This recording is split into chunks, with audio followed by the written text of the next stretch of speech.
Bonsoir à toutes, bonsoir à tous et bonsoir Nicolas. Bonsoir David. Nicolas Boy, ça va? Ça va très bien. Ça va oui. Vous êtes sûr que ça va parce qu'on est en septembre, on a rangé les bateaux et vous adorez les bateaux? Écoutez, je vais y repartir dès que j'ai fini de jouer, donc sur mon petit bateau. Ouais. Mais même ça en va. hiver, vous naviguez? Ah oui, même en hiver, dès que je peux en fait. Dès que je peux, je m'enfuis sur la mer, de plus en plus. Ah, carrément sur la mer. J'irai mourir sur la mer. Non, mais pas tout de suite. attendez la fin d'émission quand même. Et puis Namur ne sera pas capitale européenne ah non, en 2030, malheureusement, oui. Enfin, Molenbeek non plus, ceci dit. Molenbeek non plus, mais c'est vrai que je connais un peu... Vous étiez un peu actif dans un peu actif, mais surtout très ami avec Laura Latour et toute l'équipe, Laurence Beckers, Philippe Kaufmann et tout, qui ont fait un travail formidable pendant de longs mois. Donc oui, ça a été une déception, mais je pense qu'ils ont initié de magnifiques projets qui vont rester, qui vont continuer en tout cas. Ouais, peut-être. Ils ont réussi quelque chose de très très beau en tout cas avec les entreprises, avec le monde citoyen, avec les écoles, les étudiants. Enfin, ils ont fait un boulot monstrueux. Ok. Bon, on ira voir ça. On ira à Leuven aussi. En 2040. Comment? En 2040. Oui, peut-être en 2040. Je serai mort sur mon bateau. Oui, moi, je sais où. Dans un coin du studio. Oui. Allez, 3 petites questions très brièvement. Si vous étiez, donc questionnaire de Proust, si vous étiez un film, donc une référence de film, peut-être une comédie. Une comédie, alors La Chèvre, La Chèvre ou Les Compères, je sais pas, c'est les comédies qu'on regardait avec mes parents. D'accord. Donc Pierre Richard, j'adorais. Voilà. Moi j'aime bien des beaux duos. La Chèvre ou alors Alexandre le Bienheureux aussi, ça j'ai adoré. Ouais. Ça c'est génial. J'aimerais bien être un peu comme Alexandre le Bienheureux. Ouais, Philippe Noiret avec ses saucissons. Là. Magnifique. Si vous étiez un endroit sur la Terre. Port-Blanc, en Bretagne, là où mon bateau m'attend. Vous attend. Dans les Côtes d'Armor. D'accord, Port-Blanc. Si vous étiez un souvenir de scène personnel. Un souvenir de scène personnel, c'est la première du spectacle de Fabrice Murgia, Notre peur de naître, dans le IN à Avignon. Ah ouais. Grand moment d'émotion, grand moment de collectif. Et de stress. De stress aussi, mais un long cheminement qui se termine là. Et ça a été un de mes plus beaux souvenirs de scène aussi. Allez, ça c'est les souvenirs. Il y a le présent. Le présent c'est Berlin. Berlin, oui. Et vous êtes l'invité de LCR ce soir.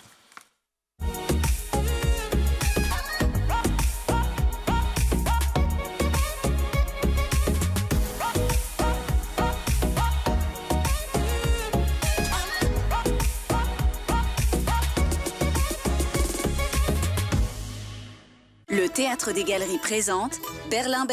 Berlin-Est. Emma et Ludwig veulent fuir à l'ouest, mais rien ne va se passer comme prévu. Entre un passage secret pas si secret, la Stasi et un nid d'espions, la comédie vire au burlesque. Berlin, au Théâtre des Galeries. Du 17 septembre au 12 octobre. 02 512 04 07. Voilà, on a tout, un numéro de téléphone, tout ça, mais tant mieux, parce qu'il faut réserver. Il faut mieux réserver. Berlin, Molière, quand même, de la meilleure comédie en 2022. C'était Patrice Hautecoeur, les auteurs, et Gérald Cibleras. Ici, c'est David Leclerc qui met ça en scène. Oui. Avec une pléiade d'acteurs, d'actrices. Ah non, mais le bonheur. Donc c'est la crème de la crème. Hein. Ah ben là, on est très très bien entouré. Je dois dire que c'est formidable. C'est un pied complet. Et puis David Leclerc est lui-même comédien, connaît très bien le sujet, connaît très bien les comédies. Donc il a pu nous amener dans son univers, qui est un univers très cinématographique, à la Wes Anderson.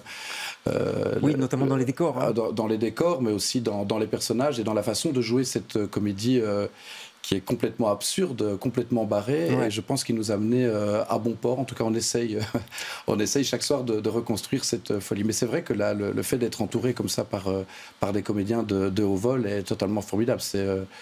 C'est formidable et c'est du plaisir. J'ai l'impression que on s'amuse, quoi. Ah ben on s'amuse. Vous avez Othman Moumen qui est un maître vraiment de par ses mimiques, de par le jeu, de par ses yeux. Et puis on retrouve Pierre Pigelet et puis les femmes dans ce spectacle parce qu'ils prennent un peu le contre-pied. Les femmes sont très importantes parce que finalement c'est elles qui ont le poids sur les hommes. Hein. C'est Juliette Manbach et Catherine Decrelier qui jouent ma femme et puis Juliette qui fait une sorte d'ingénu, de petit chaperon rouge perdu avec tous ces officiers de la Stasi que nous représentons et qui va complètement. On rigole, mais ceux qui étaient vraiment à Berlin, à l'époque, ils rigolaient moins.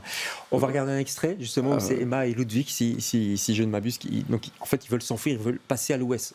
Tout se passe dans un appartement à Berlin-Est. On est dans les années 80, effectivement, bien croqué par David Leclerc et les décorateurs. Regardez. Voilà, on a trouvé. Ah oui, on a trouvé, oui. Alors, comme ça, vous voulez passer à l'ouest. C'est très décevant. Écoutez, c'est une méprise. On n'a rien à voir avec vos histoires d'espions. C'est qui? Un ami de la famille. La situation est assez simple. Soit je vous dénonce à la Stasi et vous serez probablement torturé et déporté en Sibérie. Ou bien, deuxième solution, vous collaborez avec moi. Moi, c'est la 2. Ah, chérie, on va prendre la 2. Et après, vous nous laissez tranquilles? Vous creuserez jusqu'en Chine si vous voulez. Est-ce que j'ai le choix?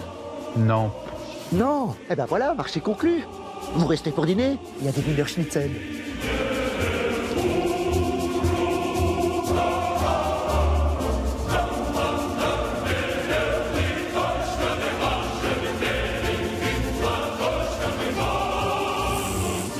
Voilà, Berlin. Ça pourrait presque faire un film hein, quand on voit les mimiques et tout. Ah bah oui, carrément, oui. Non, mais c'est presque un scénario de film. C'est un peu la grande évasion, en fait. Et tout se passe dans l'appartement de ma mère. Et moi, je ne vois rien parce qu'ils ont... Enfin, votre mère, la mère du personnage. Oui, hein, la mère du personnage. On n'est pas à Namur. Non, on n'est pas à Namur. Hildegarde, qui est magnifiquement interprétée par Catherine de Crellier, qu'on ne voit jamais. Elle est de l'autre côté, donc elle est un petit peu sénile, elle ne va pas bien, mais elle est très, très autoritaire. Elle me fait très peur. Oui. Et moi, je joue un monsieur un petit peu névrosé qui ne va pas bien du tout. Ah, mais complètement névrosé, coincé un peu dans sa cravate, dans son costume. Là, Dans sa vie, on va dire. Entre sa mère et la Stasi et sa femme, Birgit, qui est aussi interprétée par Catherine de Crellier, qui est une comédienne qui est à mourir de rire, vraiment. Ouais. C'est assez étrange dans cette pièce, c'est que je deviens souvent spectateur. Enfin, il faut que je reste très fort concentré parce que je regarde mes partenaires jouer. Ça a été un problème dans les répètes où je prends un plaisir fou à... Mais ça, je me disais justement, comment on fait pour se retenir de rire quand c'est vraiment drôle, quoi. Moi, c'est-à-dire que j'ai vraiment l'impression d'être un enfant. J'adore jouer, j'adore aller jouer. Et quand les autres jouent trop bien, ça me fait rire. Enfin, je sors parfois du personnage et je rentre dans un truc. J'ai l'impression de jouer au Playmobil, moi, parfois, le soir, avec des petits personnages, sauf que les petits personnages, c'est nous. Et on a cette boîte à jouer qui est le décor, qui est formidable, parce que c'est quand même des portes qui claquent, on doit arriver au bon moment, des passages secrets. C'est dur, hein. C'est la grande évasion, quoi. Et alors, avec un duo que je fais avec Othman, qui est un petit peu enfin, très modestement, mais c'est un peu le Bourvil et le Louis de Funès. Othman qui est assez doux comme ça et béné, on va dire. Et moi, pas l'acteur, le personnage. Oui, bien sûr. Non, ça, je ne me permettrai pas. Mais c'est jubilatoire. Et puis, c'est pas évident, en fait, une comédie. C'est pas évident du tout. Pourquoi? Parce que c'est une mécanique. Il faut pas louper une marche, quoi. C'est tellement gros qu'il faut être très honnête et très juste dans le jeu. Ouais. Parce que sinon, on n'y croit pas. Et les curseurs sont très hauts dans cette comédie parce que c'est incroyable. Il se passe des quiproquos en cascade. Et il nous arrive que des emmerdes tout au long de la pièce. Et on doit pouvoir les assumer. Et si on n'est pas juste et qu'on n'est pas dans le rythme aussi, tout d'un coup ça s'écroule et on perd tout. Donc il faut être très vigilant. Et c'est aussi très compliqué à répéter par rapport à d'autres pièces parce que un acteur essentiel dans les comédies, c'est le public, et il n'arrive que tout à la fin. Et il donne aussi le rythme, ce public. Ouais. Et on doit avoir en face de soi des comédiens qui ont très fort confiance en eux et dans le jeu. Ouais.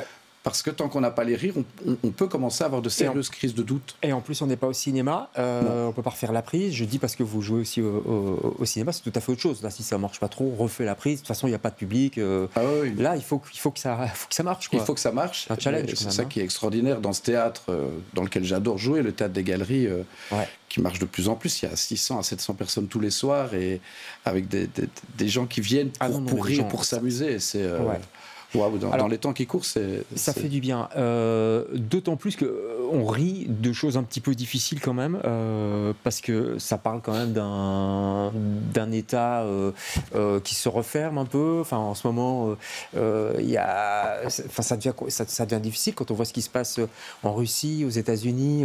On n'est pas loin. Ça fait écho à tout ça quand même. Hein. Ça fait écho. Est-ce qu'on peut rire de ça? Bien sûr, justement, heureusement. C'est encore une arme qui nous permet, mais rire de façon intelligente, mais c'est très important de rire de ces personnages, de ces petits nazis qu'on retrouve un petit peu dans notre politique aussi. Je ne vais pas citer de nom, mais et c'est très important de voir aussi toute l'envie, la naïveté de personnages qui veulent sortir de cette condition, qui veulent s'échapper et qui finalement y arrivent. Donc c'est ça que cette pièce dénonce aussi. En tout cas, cette pièce dénonce l'aspect un peu dictatorial et le fait que on ne permet plus aux gens de vivre libres, en liberté. On on leur impose une culture. Dans la pièce, c'est aller voir les chœurs de l'Armée Rouge. On n'arrête pas de dire on va aller voir les chœurs de l'Armée Rouge. On ne s'en lasse jamais. Mon personnage dit on ne s'en lasse pas, c'est magnifique. Bon, c'est pas mal, ceci dit. Oui, c'est bien. Une fois, quand il n'y a que ça, oui. Là, ils vont tout le temps. J'ai l'impression que dans Berlin, on passe notre temps à dire qu'on va aller voir les chœurs de l'Armée Rouge. D'accord. Et donc, oui. Vous, on parlait de Namur tout à l'heure, du bateau. Je voudrais qu'on parle de No. Ça s'appelle le No Festival. Le No Festival, parce que vous êtes un peu la cheville ouvrière de ce festival, avec d'autres, bien sûr. Mais on avait reçu Karine Claire il y a 2 semaines, je crois, elle nous en avait parlé avec passion. On va regarder quelques images, parce qu'elle chante carrément presque sur l'eau, en tout cas, sur la Meuse. Regardez, Karine Claire. Au soleil, couche-toi, lève-toi sans repos, poursuis ta route fringant.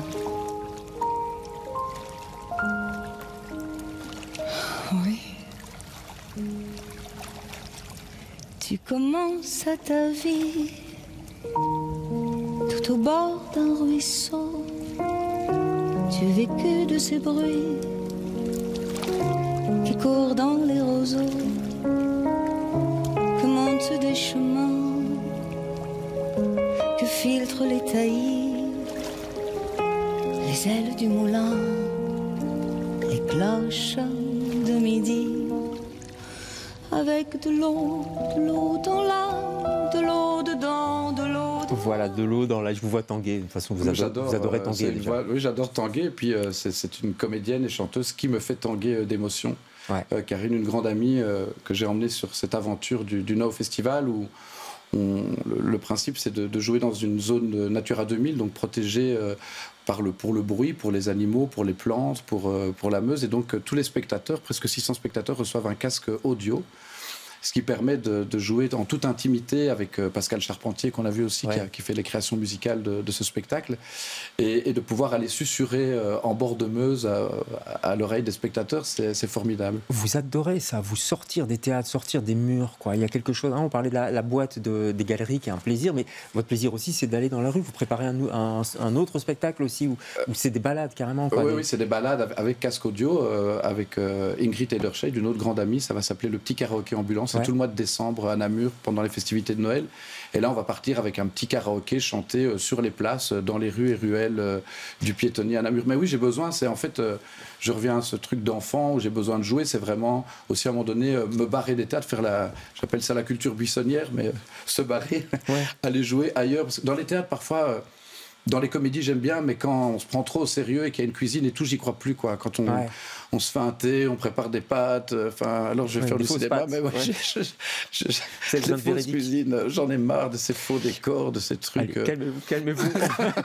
On va quand même aller voir Berlin, parce que c'est un spectacle qui marche bien. Et le décor est magnifique. Et le décor est magnifique. Et on salue toute l'équipe si elle nous regarde. Merci beaucoup. Vous êtes l'invité de LCR. Nous on se retrouve demain avec d'autres invités. Bonsoir.